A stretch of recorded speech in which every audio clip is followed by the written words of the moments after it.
खबरों के निष्पक्ष विश्लेषण के लिए सब्सक्राइब करें Jantantra TV and press the bell icon. Never miss any update.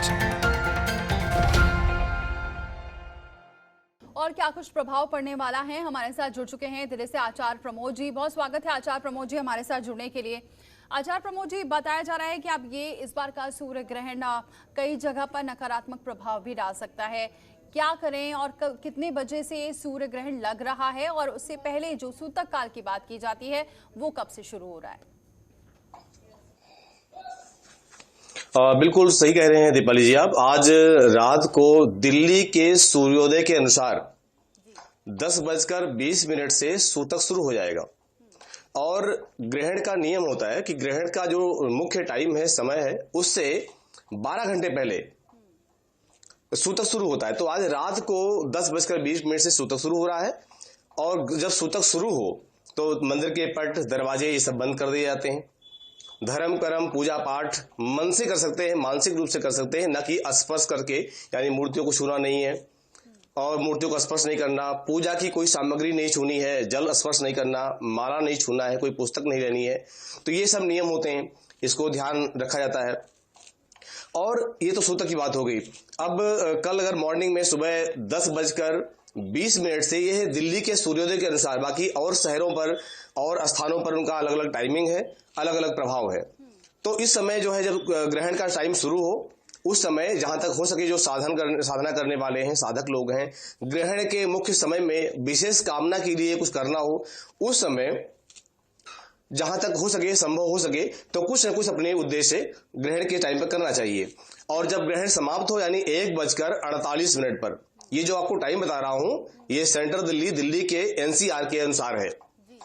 तो जब ग्रहण का टाइम समाप्त हो तो स्नान करके जो जनेऊ धारण करते हैं, जनेऊ बदल लें।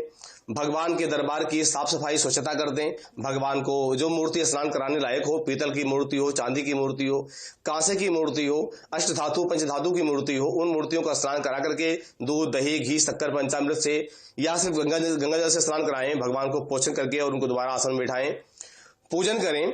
और संभव हो सके, एक बहुत आवश्यक हो, ज्यादा जरूरी है कुछ वैसा, तो ग्रहण के मुख्य समय पर दान करना चाहिए। दान का अगर महत्व देखा जाए तो चावल का दान, शंख का दान, दही का दान, दूध का दान, चीनी का दान, फल का दान, वस्त्र का दान। और जो इसके योग्य लोग हैं, वो कोई निर्धन हो, असहाय हो, कोई महिला हो, कन्या हो, या कोई धर्म स्थान हो, मंदिर है, गुरुद्वारा है, वहां उसको ग्रहण के उपरांत स्नान करने के बाद, भगवान का पूजन करने के बाद में ये चीजें वहां देनी चाहिए।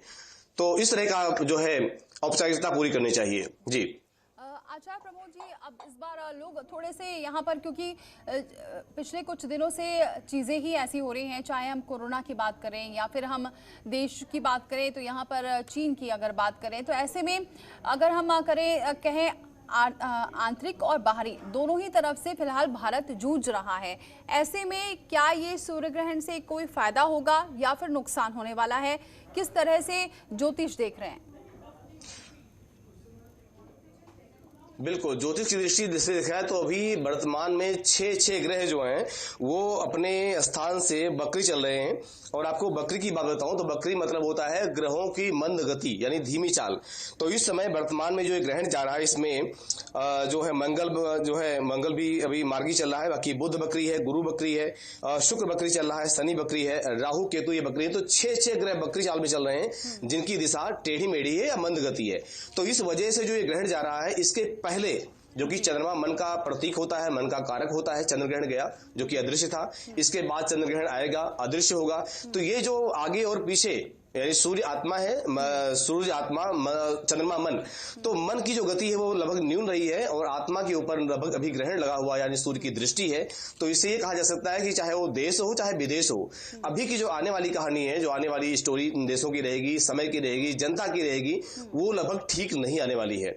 बाकी अपनी अपनी राशियां, उसका अपना अपना फल है, वो एक अलग बात है। बाकी एक जनरल चीजें देखी जाए, ग्रहण का जो प्रभाव देखा जाए, तो अभी उसका जो उद्देश्य आने वाला है वो लगभग ठीक नहीं आने वाला है। उसका प्रभाव बिल्कुल ठीक अभी नहीं होगा। यानी ये आपका जो अभी चल रहा है, जून है, जुलाई है, अगस्त तक का समय बिल्कुल ठीक नहीं जाने वाला है। जी ठीक है, मतलब अगस्त तक के हमको सावधानी बरतनी चाहिए। अगर हम बात करें और क्या हमें सावधानी बरतनी चाहिए, अगर सभी लोगों की बात करें, तो इस सूर्य ग्रहण में आप क्या कहेंगे? बिल्कुल, सूर्य ग्रहण के मैं यही कारण कह रहा हूं कि अगर सूर्य ग्रहण में जो भी धर्म कर्म आदमी करता है, पूर्ण करता है, तो ये एक शास्त्र कहता है कि धर्मेण हन्यते व्याधि, धर्मेण हन्यते ग्रह, धर्मेण हन्यते शत्रु, यतो धर्म स्तुतो जया। तो जहां धर्म का बल होता है, जहां धर्म की व्यक्ति चिंता करता है, धर्म के बारे में विचार करता है, तो उसको एक जो है आध्यात्मिक बल मिलता है।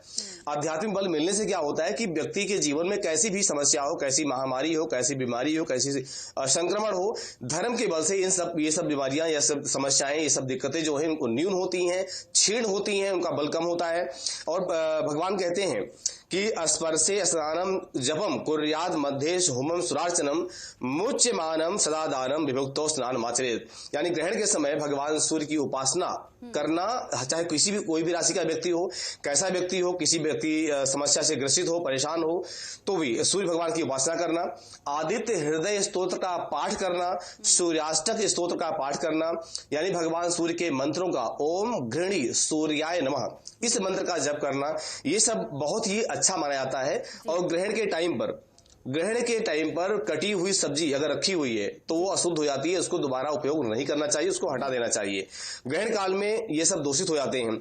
और जहां तक हो सके, जैसे तेल है, घी है, लस्सी है, दूध है, मक्खन है, पनीर है, अचार है, चटनी या मुरब्बा, ये सब चीजें जो खाद्य आटा है, चावल है, जो भी चीजें रखी हुई उसमें हो सके तो कुसा का टुकड़ा डाल देना चाहिए। कुछ लोग डाब कहते हैं, कुछ लोग कुसा कहते हैं, तो वो डाल देना चाहिए। और कुसा अगर न मिले तो तुलसी के पत्ते तोड़ तोड़ करके इन सभी चीजों में डाल देने चाहिए। इससे क्या होता है कि उसका एक बल मिल जाता है, वो चीजें अशुद्ध नहीं होती और बाद में उपयोग करने लायक होती हैं। अगर हम ऐसा नहीं करते हैं तो कहीं ना कहीं सूर्य का जो संक्रमण है, सूर्य राहु का संक्रमण, वो संक्रमण का प्रभाव उस अनाज में भी आता है और बाद में जो अनाज को हम ग्रहण करते हैं तो बीमार पड़ते हैं, हमें दोष लगता है, फिर हम परेशान होते हैं। तो ये सब चीजें बहुत जरूरी हैं, इसका ध्यान देना चाहिए ग्रहण काल में और सूतक काल में भी। मान लिया प्रमोद जी रोकूंगी मैं आपको, आगे भी हम चर्चा करेंगे, बने रहिए हमारे साथ, आगे भी चर्चा करते हैं। खबरों के निष्पक्ष विश्लेषण के लिए सब्सक्राइब करें Jantantra TV and press the bell icon, never miss any update.